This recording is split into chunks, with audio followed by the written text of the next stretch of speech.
November 24th, 1944. The skies above Tokyo. The air at 28,000 feet was thin enough to freeze blood in the veins.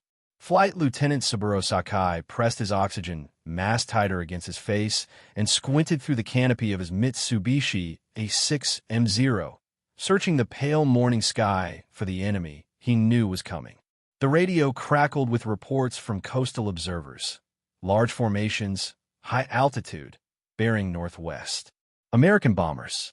B-29 super fortresses, the ones the intelligence officers called Binijiku, the flying fortresses that had begun appearing over Japan's home islands just weeks earlier, impossibly large, impossibly high, impossibly resilient. Sakai had flown combat missions since 1938, over China, over the Philippines, over Guadalcanal. He had shot down more than 60 enemy aircraft, maybe more. He had stopped counting after 50. He knew the sound a Grumman Wildcat made when its engines seized from battle damage, the way AP-40 Warhawk tumbled when its tail controls were severed. He understood the mathematics of aerial combat: altitude, speed, angle of attack. He had survived 6 years of war through skill and calculation and a kind of operational fatalism that allowed him to push his aircraft to limits that killed lesser pilots. But he had never seen anything like the B-29s. They appeared on the horizon as dark specks against the white cloud layer, dozens of them, arranged in precise geometric formations that seemed to ignore the turbulence and wind shear at altitude. As they drew closer, their size became apparent. Each bomber was nearly 100 feet long, with a wingspan that exceeded that of most Japanese heavy bombers by 30 feet. Their aluminum skin caught the morning sun and reflected it in hard, bright flashes that hurt to look at directly. They moved with the inexorable momentum of a weather system, a wall of metal and purpose that announced itself not with aggression, but with absolute confidence. Sakai armed his twin 20mm cannons and pushed the throttle forward. Around him, other Zeros and Kawasaki Ki-61 fighters climbed to intercept, their engines screaming in the thin air.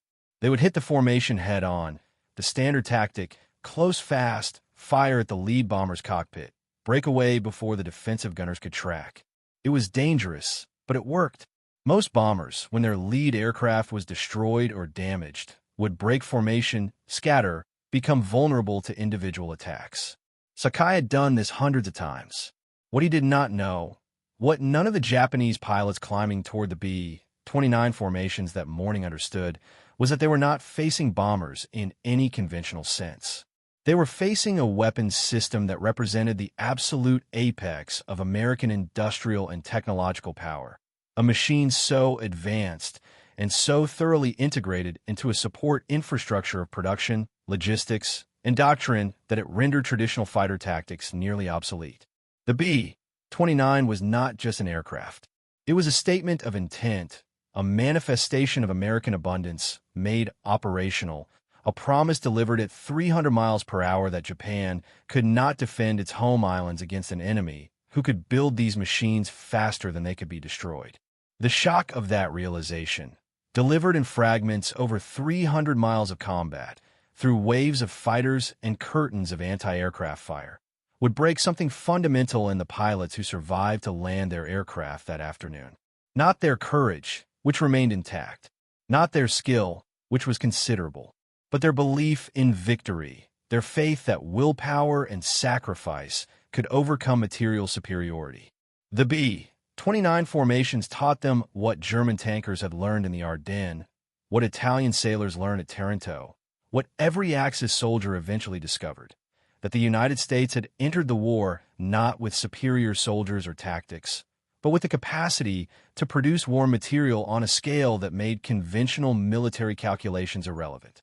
The Boeing B-29 Superfortress was conceived in 1938, years before Pearl Harbor, as an answer to a problem that did not yet exist: how to strike targets at extreme range with heavy bomb loads at altitudes that made interception difficult. The Army Air Corps issued a specification calling for a bomber that could carry a ton of bombs for 5,000 miles, a range that would allow operations across the Pacific or deep into enemy territory from remote bases. Boeing's design was revolutionary. The aircraft would be pressurized, allowing crew to operate at high altitude without cumbersome oxygen equipment. It would be armed with remote-controlled gun turrets, eliminating the need for exposed gunner positions. It would be powered by four Wright R-3350 duplex Cyclone engines, each producing 2,200 horsepower, giving it a top speed of 350 miles per hour and a service ceiling above 30,000 feet. The development was plagued with problems. The R-3350 engines overheated catastrophically, catching fire during test flights. The pressurization system leaked. The remote gun turrets malfunctioned. The entire program nearly collapsed under the weight of technical challenges and cost overruns. But the United States possessed something no other combatant nation had: the industrial capacity to solve engineering problems through brute force iteration. Boeing built prototype after prototype, testing, failing, modifying, testing again. Wright redesigned the engine cooling system 4 times. Sperry Corporation developed an analog computer to coordinate the gun turrets. General Electric perfected the pressurization seals.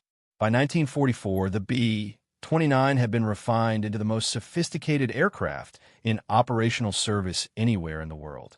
Each bomber cost $640,000, roughly equivalent to $70 million in modern currency, and required over 50,000 man-hours to construct. The United States built 3,970 of them. The production of B-29s alone consumed resources equivalent to the entire annual military budget of Japan in 1941.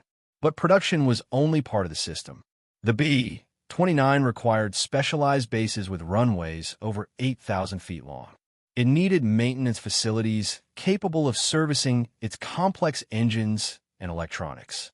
It demanded a supply chain that could deliver aviation fuel, bombs, ammunition, and spare parts to remote Pacific islands thousands of miles from American factories. And it required crews, 11 men per aircraft, trained to operate the bomber's sophisticated systems under combat conditions. The United States built that infrastructure from nothing. In the Mariana Islands, captured from Japan in the summer of 1944, the Navy Seabees constructed 5 airbases on Saipan, Tinian, and Guam, each capable of supporting hundreds of B-29s. They poured millions of cubic yards of concrete in a tropical climate where rain and heat made construction nightmarish. They dredged harbors, built fuel storage facilities, erected housing for tens of thousands of personnel.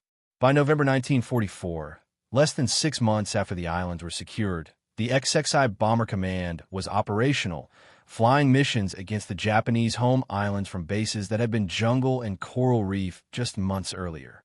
The Japanese military leadership understood what this meant. The Americans had done more than capture islands. They had projected their industrial base across 5,000 miles of ocean and made it operational. Japan possessed nothing remotely comparable. Japanese industry was already straining to maintain existing aircraft production, and that production was measured in dozens of planes per month, not hundreds. The idea of building a force of thousands of heavy bombers, and the entire support infrastructure those bombers required, was beyond Japan's economic capacity even before the war began. Sakai's first pass at the B-29 formation was a lesson in futility. He approached from 12 o'clock high, the classic fighter attack angle, diving from 30,000 feet with his airspeed increasing past 300 miles per hour. At 1,500 meters, he opened fire with his cannons, aiming for the lead bomber's cockpit. The cannon rounds, each one a 20 millimeters high explosive shell designed to tear through aluminum and hydraulic lines, struck the B-29's nose and wings. He saw the impacts, bright flashes against the silver fuselage. The B-29 did not falter. It did not break formation. It did not even appear to notice. As Sakai flashed past the formation, he saw why. The bomber's skin was thicker than he had expected, and the rounds that hit had not penetrated deeply enough to cause critical damage. More importantly, as he passed within 300 meters of the formation, the B-29's defensive fire began. Not the scattered individual gunfire of earlier bombers, where each gunner operated independently, but something coordinated and overwhelming. The remote turrets tracked him with mechanical precision. Upper turrets, lower turrets, tail turrets, all firing simultaneously. The air around his Zero filled with tracers, a cone of fire so dense it seemed solid. He felt impacts shudder through the aircraft and smelled burning metal. A control cable parted with a snap he felt through the stick. He rolled hard left and dove away, his aircraft shaking from battle damage and the buffeting of passing shells. He had been in the B-29's defensive envelope for less than 3 seconds. 3 seconds, and his Zero was crippled. Around him, other Japanese fighters pressed their attacks and suffered similar results. A Ki-61 attempted a beam attack from a side and was caught by converging fire from 3 B-29 simultaneously. The fighter disintegrated, pieces tumbling through the formation like leaves. A Zero tried a tail attack, the classic vulnerable approach for most bombers, and was shredded by the B-29's tail turret, which mounted twin .50 caliber machine guns with overlapping fields of fire. The Zero's engine exploded, and the aircraft fell away, trailing flame and smoke. The B-29 formations did not break. They did not scatter. They maintained their precise geometric spacing, each bomber positioned to provide mutual defensive fire support to its neighbors. The combined firepower of a 12-plane formation exceeded 100 .50 caliber machine guns, all coordinated by the central fire control computers, all capable of concentrating on a single target within seconds. Any fighter that entered the defensive envelope had to survive not one bomber's guns, but the guns of half a dozen bombers, all tracking and firing simultaneously. Sakai nursed his damaged Zero to a lower altitude and watched the B-29s continue toward Tokyo. Other fighters attacked in waves. 30 aircraft, 50 more, and the formations absorbed the attacks with mechanical indifference. Individual B-29s were hit, some seriously. He saw one bomber fall out of formation with 2 engines burning, losing altitude in a slow spiral. But the others closed ranks and continued. For every B-29 damaged, a dozen fighters fell.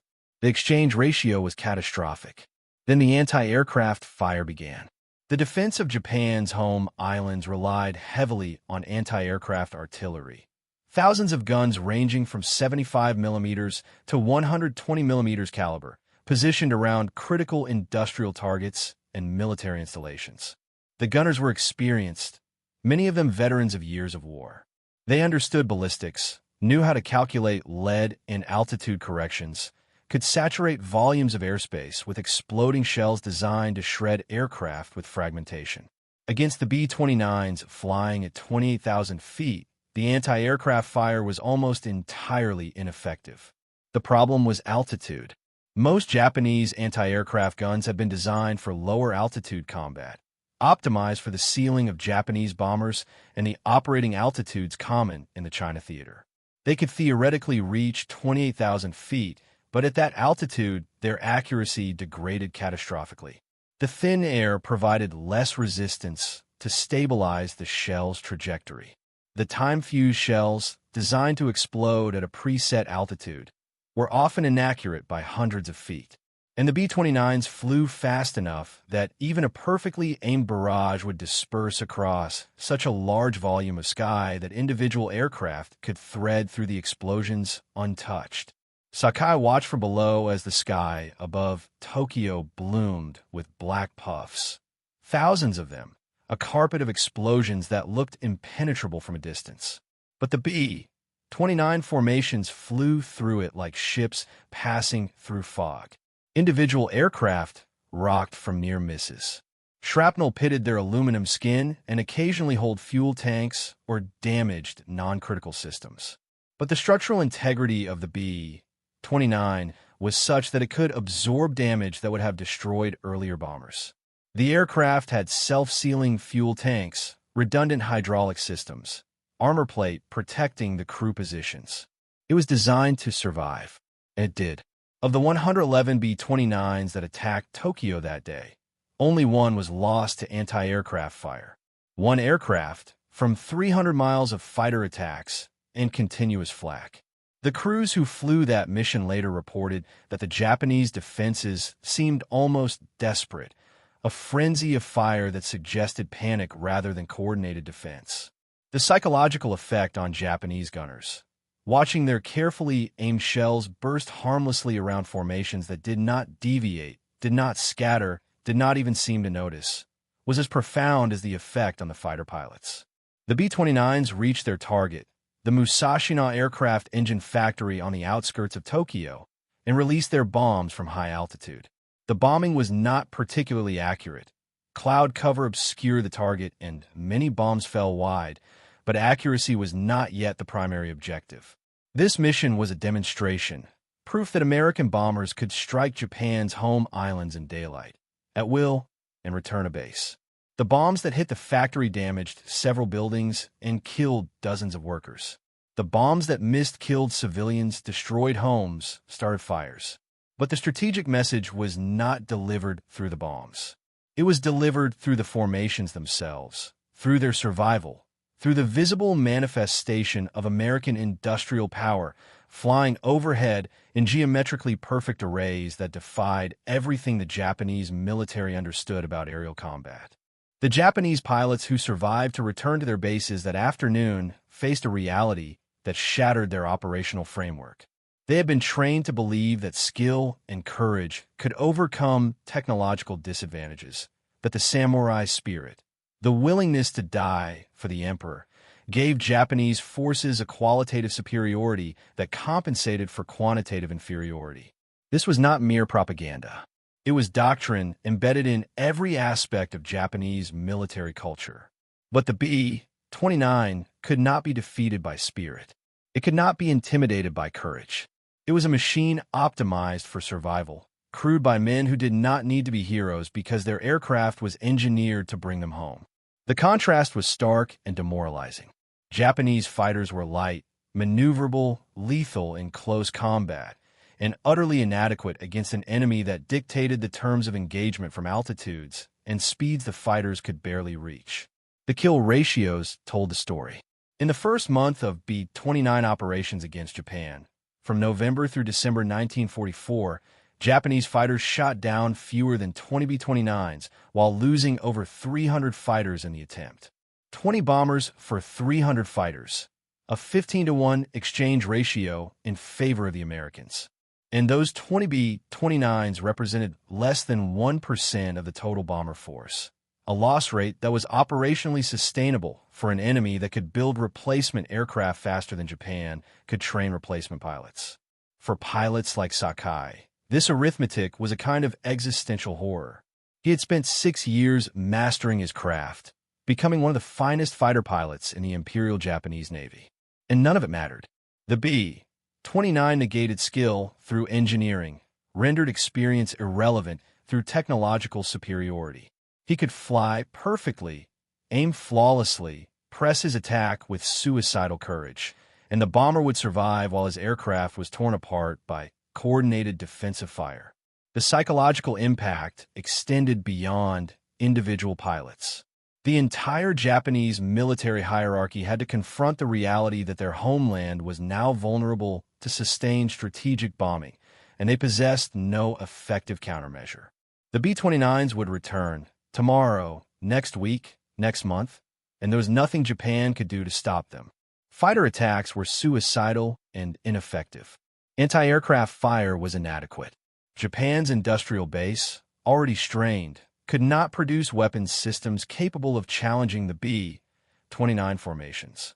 The Americans, by contrast, could produce B-29s in quantities limited only by their willingness to allocate industrial capacity to the task. This was the essence of total war fought by an industrialized democracy, the ability to translate economic output directly into operational capability, to build weapons systems so sophisticated and so numerous that they rendered traditional military virtues obsolete. Japan had entered the war believing that American society was too soft, too individualistic, too decadent to sustain a long conflict. The B-29 formations proved otherwise. American industry built these machines. American crews flew them. American bases supported them, and American strategic doctrine deployed them with a ruthlessness that belied the propaganda image of a gentle, peace-loving democracy. The symbolic weight of the B-29 extended far beyond its tactical capabilities.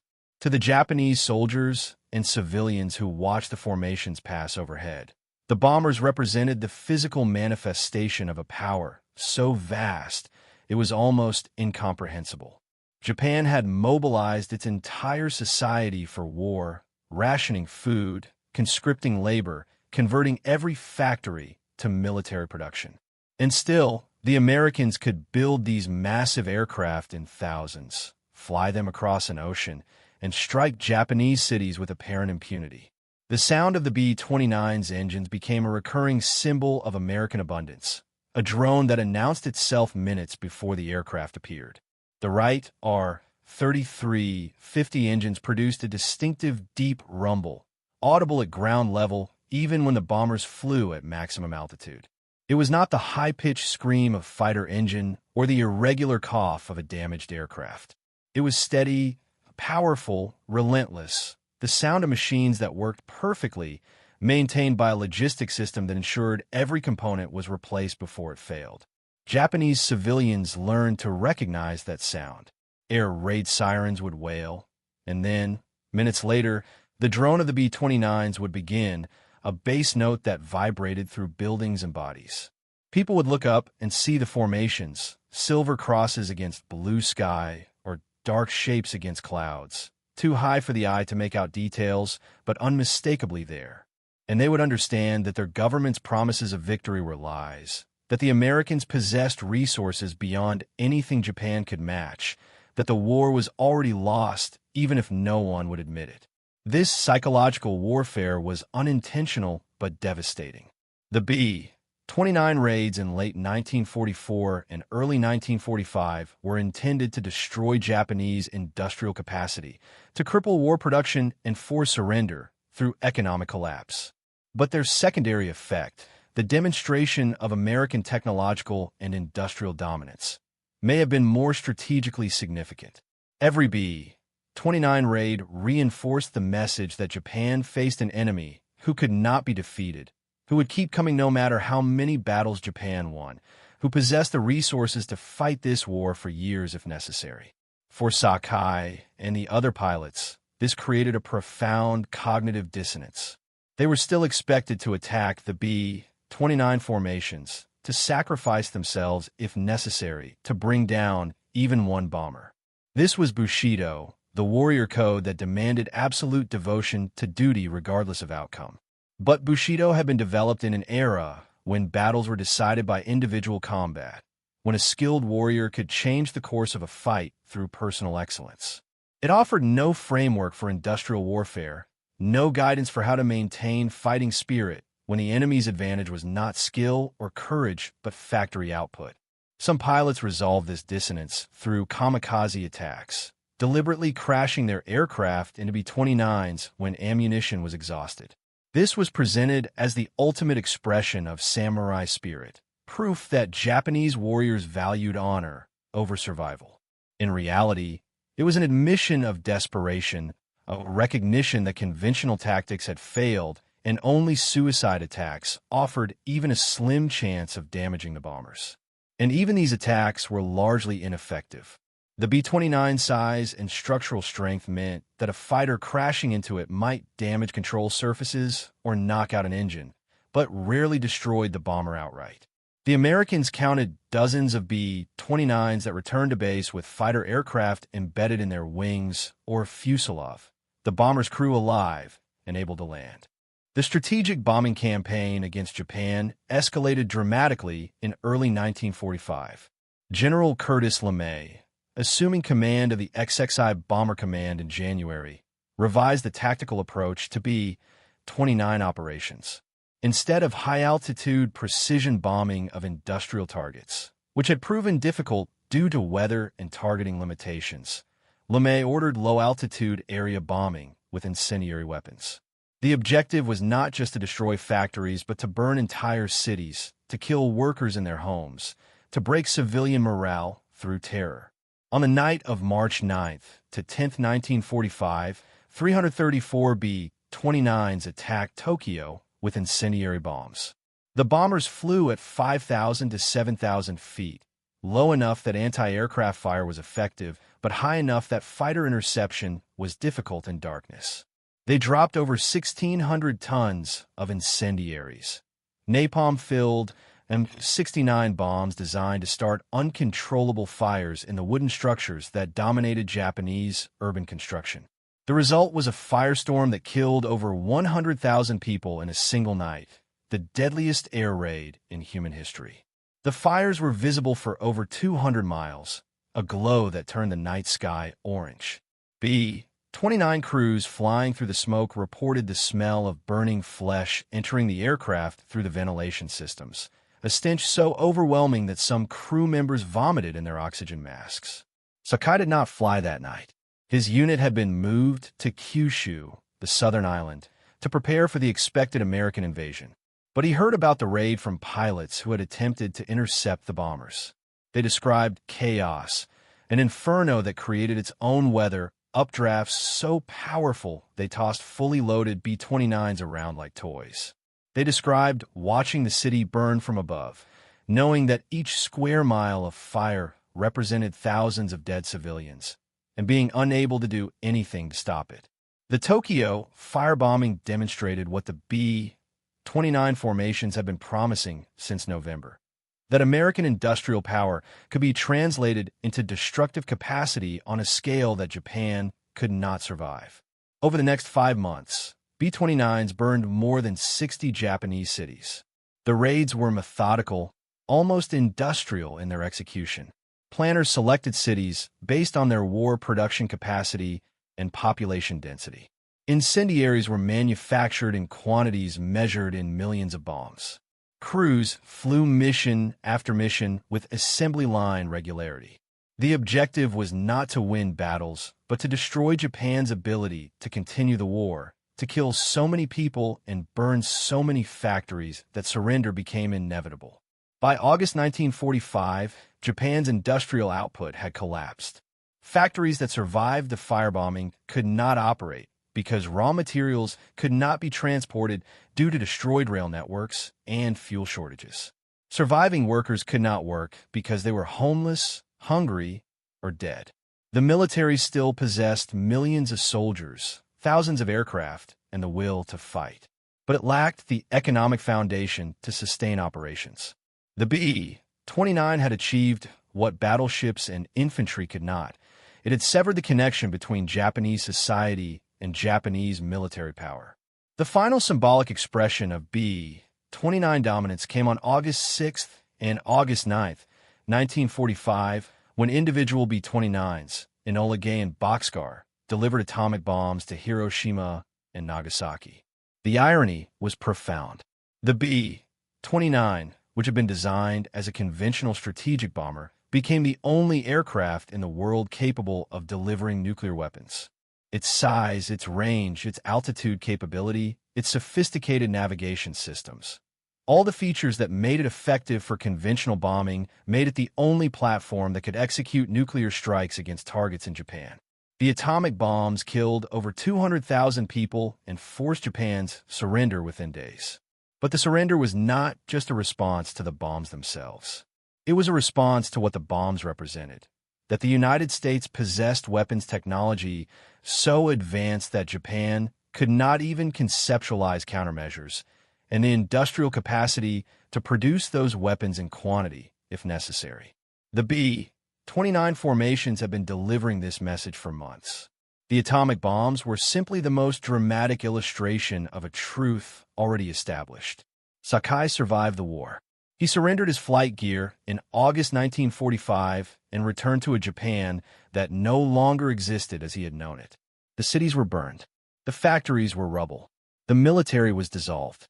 The emperor, living God, embodiment of the nation, had gone on radio to announce surrender in terms so euphemistic that many listeners did not understand what had happened. Japan had not just lost a war. It had been dismantled, reduced from a military power to an occupied territory whose future would be decided by foreign administrators. In the years after, Sakai struggled to reconcile his wartime experience with post-war reality. He had been an elite pilot, a warrior in a military culture that venerated martial excellence, and he had been rendered irrelevant by American engineering and industrial production. Not defeated in fair combat. There had been no fair combat, no single decisive engagement where his skill was tested and found wanting. Instead, he had been overwhelmed by sheer material superiority, by an enemy who won through abundance rather than excellence.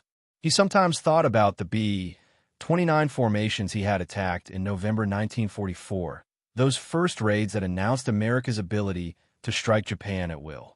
He had known, even then, that the war was lost. Not because of any single tactical reverse, not because Japanese soldiers lacked courage or commitment, but because the mathematics were inescapable. The United States could build thousands of B-29s. Japan could not stop them. Therefore, Japan would lose. Everything after was just momentum, the working out of material advantage through time and destruction. The B-29 had been the messenger of that calculus, delivered in formation, 12 aircraft, 2,400 more, each one a statement that American industry could produce machines this sophisticated faster than Japan could destroy them. The drone of their engines, that deep rumble audible from 5 miles high, had been the sound of inevitability. In the decades after the war, military analysts debated the effectiveness of the strategic bombing campaign against Japan. Some argued that the firebombing was excessive, that Japan was already on the verge of collapse from naval blockade, and would have surrendered without the atomic bombs or the burning of its cities. Others maintained that only the demonstration of overwhelming destructive power convinced Japan's military leadership to accept surrender, that anything less would have resulted in an invasion that might have killed millions. But these debates missed the deeper significance of the B-29. It was not just a weapon. It was a symbol of a particular kind of power, the power of democratic industrialized nations to mobilize their economies for total war. The United States entered World War II with a military that ranked 17th in the world in size, behind Romania.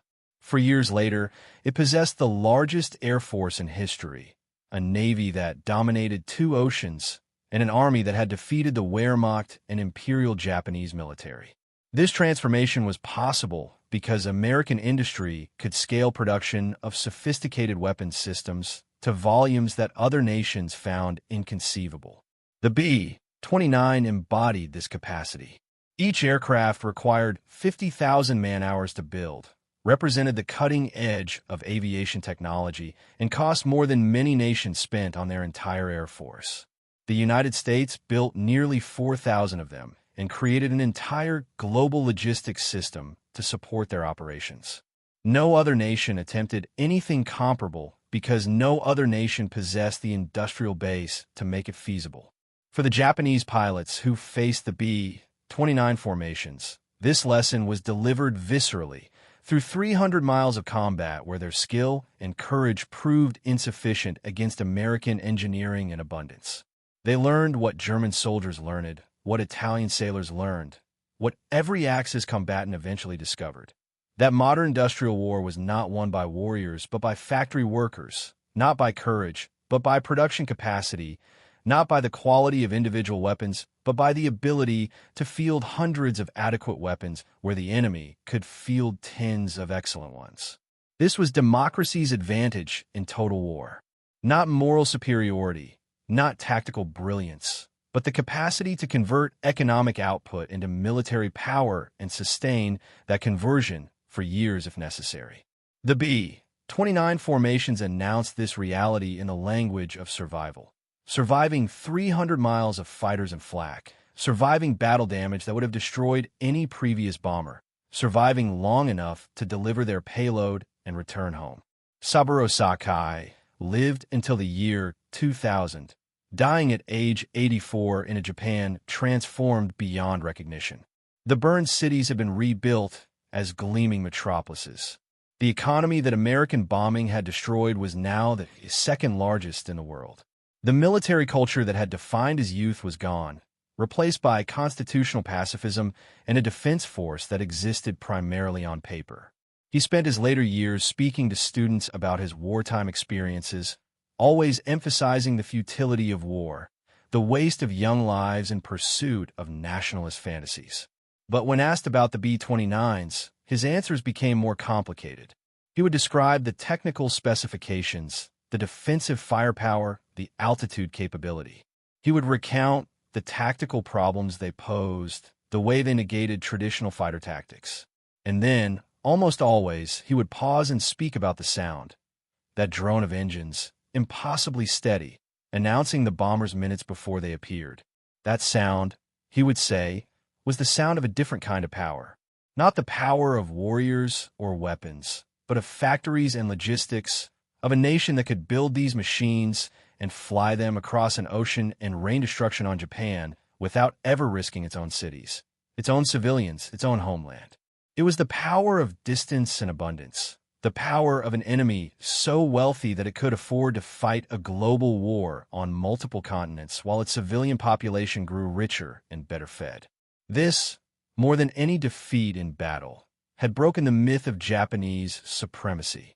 The B-29s proved that Japan faced an enemy who played the game of war by different rules, who won through industrial capacity rather than martial virtue, who could absorb losses that would cripple Japan and keep fighting without interruption. The formations that survived 300 miles of fighters and flak were not heroic in any traditional sense. They were inevitable, the physical manifestation of economic and industrial superiority translated into operational reality. And in the end, inevitability was more demoralizing than any battlefield defeat. A lost battle could be avenged. A destroyed unit could be rebuilt. But there was no response to an enemy who could produce B-29s in thousands, who could fly them from bases captured and built in months, who could sustain operations at this scale indefinitely. The mathematics were inescapable. The formations announced them with every mission. The United States possessed resources that Japan could not match, would not exhaust, would continue to apply until Japan surrendered or ceased to exist.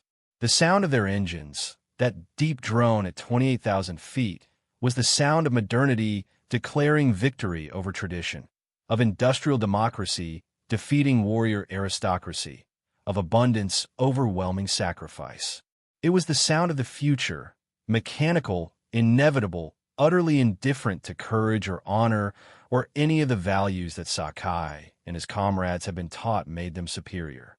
In the frozen morning sky above Tokyo, attacking those first B-29 formations, Sakai had understood something that would take years to articulate, that he was not fighting an enemy air force, but an entire economic system, that the silver formations represented not just bombers but factories and supply chains, and a civilization that had channeled its productive capacity toward his destruction, and that no amount of skill or courage could prevail against that.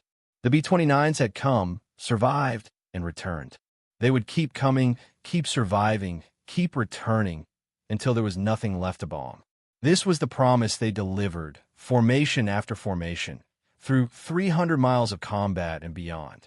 Not a promise of glory or honor, a promise of inevitability. The sound of engines that never faltered, bombs that always fell, and a power too vast to resist. The power of abundance weaponized, democracy industrialized, and freedom made operational through the steady, relentless application of American production to the problem of victory.